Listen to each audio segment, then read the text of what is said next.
It's time for Recipe of the Day.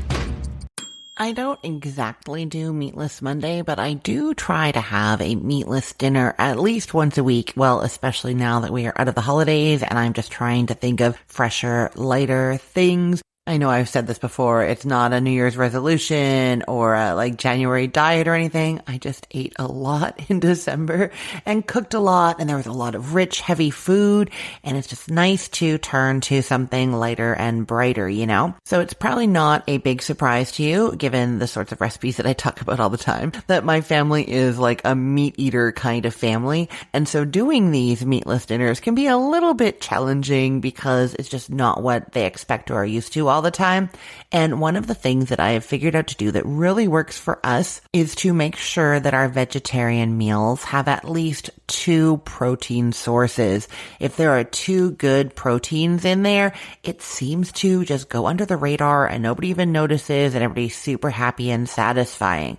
So today's recipe is for an Italian cauliflower and quinoa bake, and the 2 proteins are the quinoa and some cheese. And I will tell you, I actually often also will toss in a can or 2 of cannellini beans drained, so that's 3 proteins, right? And the thing about this baked dinner is it's kind of like a pasta bake, but it has the quinoa. People have said actually in the comments for this recipe that it reminds them of like chicken parm, and I think it's the cauliflower. It gets roasted and then tossed with the other ingredients, and it's kind of soft, but it's still a little like meaty, right? Because it's got that real texture to it, not crunchy anymore. We softened it.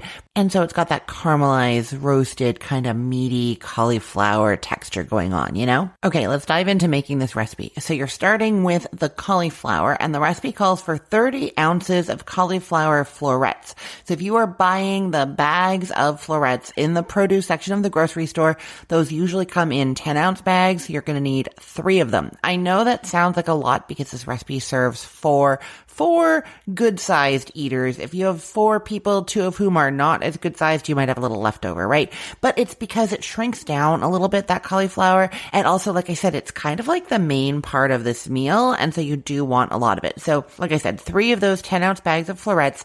If instead you are buying heads of cauliflower, which is often more economical, then you're going to want about 2.5 pounds of headed cauliflower. So that's going to be like 2 small to medium-sized heads. You can weigh them at the grocery store, or if you get 2 medium-ish sized, that's going to be fine. So you have the 2.5 pounds, which is about 40 ounces, but once you trim off the stems and the leaves, it's going to bring you to the 30 ounces of florets that you want. Now, I have been asked before if you can use frozen cauliflower florets, and the answer is yes. They just don't caramelize and brown in the same way. You're still going to have that soft, sort of meaty cauliflower texture, just not quite the same flavor. What you're going to do is thaw those florets first. You're going to want 30 ounces of them, thaw them, and then you just start the recipe and go as it's written, which is what I'm telling you now. So you preheat the oven to 400 degrees Fahrenheit, and then in a 13 by 9 inch pan, you combine that cauliflower with 2 tablespoons of olive oil, a teaspoon of salt, a half teaspoon of dry oregano, a half teaspoon of dried basil, and a 1/4 teaspoon of black pepper. Of course, I'm just going to say if you want to use Italian seasoning instead of the oregano and basil, you absolutely can. You'll use 1 teaspoon. And I will also just plug those seasoning blend recipes that I have on the Cookful. I tell you about them all the time. Those are the blends that make a full 1/2 cup, or there are also ingredient amounts listed to make 2 tablespoons, so you can kind of make them on the fly as you need them. I will link to my homemade Italian seasoning recipe, but also that Italian sausage seasoning recipe is insane and so good in here. It is the seasonings that are found in Italian sausages. It's still totally vegetarian because there's no meat in the seasoning blend, but there's oregano, there's fennel seed, and it just makes the whole dish kind of taste like it's got sausage in it when it really doesn't. So that is definitely a thing to try. And then you would use 1 teaspoon of that seasoning blend. Okay, so you toss those all together in your 13 by 9 inch pan, and then you put them into that 400 degree Fahrenheit oven uncovered and roast until it's starting to lightly brown in spots, about 20 minutes. I don't necessarily give it a stir. Sometimes I do.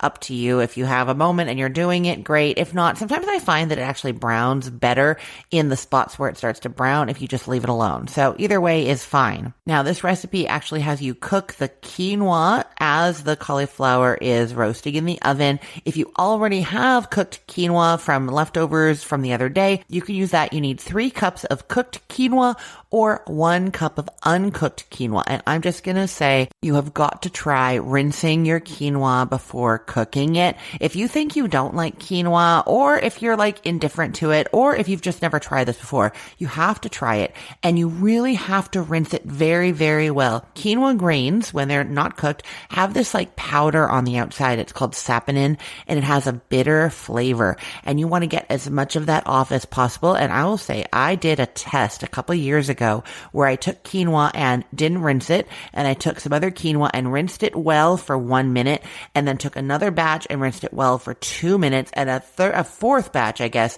rinsed for 5 minutes. And I'm rinsing it under the spray jet of my faucet while kind of rubbing it and stirring it. The 5 minutes actually made a huge difference. So if you've ever not liked quinoa, or if you just want to give this a try, you're putting it into a fine mesh sieve, getting that spray from your faucet going on it, and rubbing it for 5 minutes. Then you will cook your quinoa according to the package directions. And I'm not going to give specifications here because I have just learned recently that different packages say different things. And so I think it's best if you go with what's on the package. But quinoa is very quick cooking, so it's going to be done no matter how you do it before that cauliflower is done roasting. Oh, I will link to my how to cook quinoa on the stove recipe in case for some reason your quinoa does not have package directions. But it's kind of like pasta. You do what it says on the box or bag, and it's probably going to be your best bet. You know? Okay, once you've cooked the quinoa, you will drain it if needed. Sometimes it has soaked up all the liquid. Other methods have it not soak up all the liquid, so that will depend on how you cooked it and probably on the type of quinoa. So you drain that if needed, fluff it with a fork, then transfer that quinoa to a medium bowl and add 30 ounces of tomato sauce. And I will say that that is what the recipe says, 30 ounces, but most jars of tomato sauce are 26 ounces. You're going to be just fine with that, or a 28 ounce can of crushed tomatoes, anything like that is going to work just fine. So you're mixing that together in a bowl with your cooked quinoa and also 4 ounces of shredded mozzarella cheese, and then give that all a stir and taste it. Depending on the sauce that you used, whether you added salt to your quinoa or not, all sorts of variables, you're going to decide at this point if you want to add salt and or pepper or other seasonings to this mixture. And it should taste really good. This is the sauce for over your cauliflower, so you want it to have lots of nice flavor, so keep that in mind as you're assessing whether you want to add any more seasonings. And by now, your cauliflower is definitely done cooking. Take it out of the oven. It's fine if you left it in for a little bit longer, or if you took it out after 20 minutes.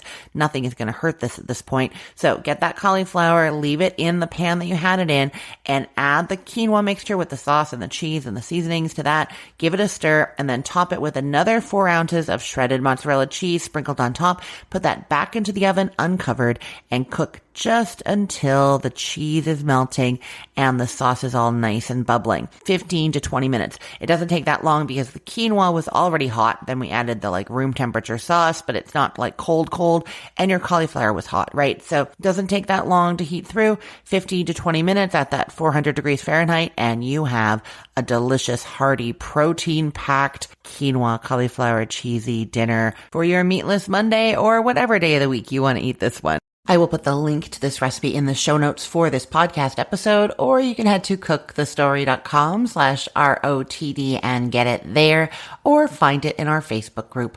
facebook.com/groups/recipeotd. And hey, just a quick note. I'm on a recording hiatus right now, so for the next little while, I'm replaying episodes from the archives, including this one. If you heard me mention a holiday, a season, or something going on in my life that seemed a bit off, that's why. Thanks so much for listening, and I hope you're enjoying these older episodes. I am Christine Pittman from cookthestory.com, thecookful.com, cookfor2.us, and from this podcast, Recipe of the Day. I hope you have a great day. Let's get cooking.